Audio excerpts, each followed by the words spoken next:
they're hilarious. It is humbling and entertaining to talk to them on a regular basis. The stuff that they think is important, the way that they can get like so excited about the most random stuff.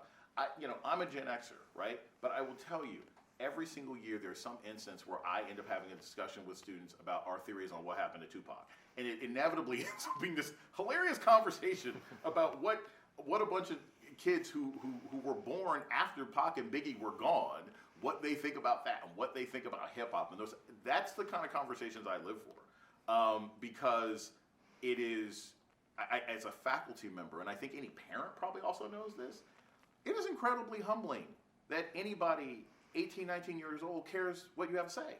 So if they're taking the time to listen to you and then engage you and then talk to you in and out of class, that is so much fun for me. I learn so much. I laugh so often with my students. And like I said, our level of engagement, whether we're doing it virtually, whether we're doing it in person, it's really one of the high points of teaching. I mean, like, look, of course they are. But then again, it's like I could name 50 million predominantly white institutions that I can question as to whether they should be here. I think as long as you've got a particular client base that you're serving that's happy, that you're producing new minds and healthy people who can either participate in the economy or participate in public discourse, then you're doing your job. We live in a world where the level of just outright anti-black racism and hostility in this country is on the rise. Having an environment where you can feel safe and comfortable as a student, of a Christian student, a queer student, a Muslim student, an atheist student, somebody from the diaspora, somebody from Baltimore, somebody from Fells Point, somebody from Chicago, somebody from Cabrini Green. That stuff matters. And by the way, that doesn't just matter for the students, that matters for the faculty.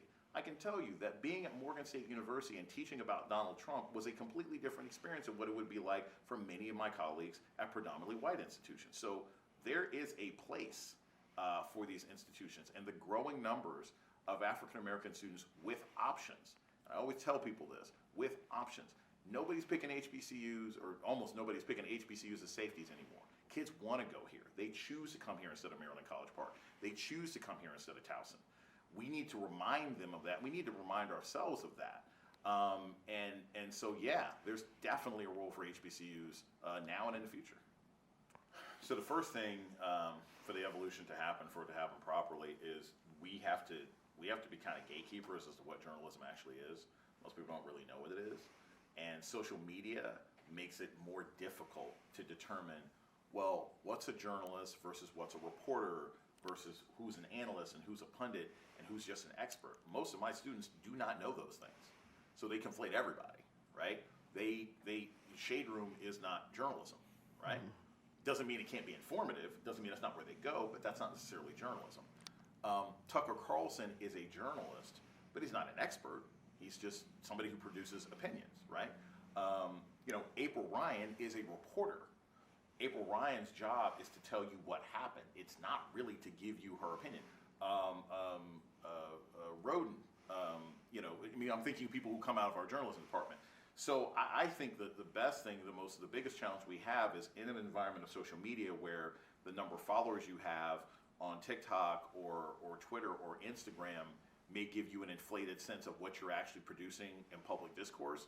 We have to have people understand what world they're in.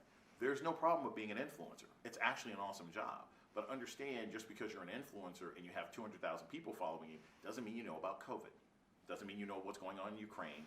Doesn't mean that you can give advice on crypto, right? And that's what I think we've got to teach these students, because both as producers of content, they're going to be in those positions and they need to have a certain amount of humility about the spaces that they're in.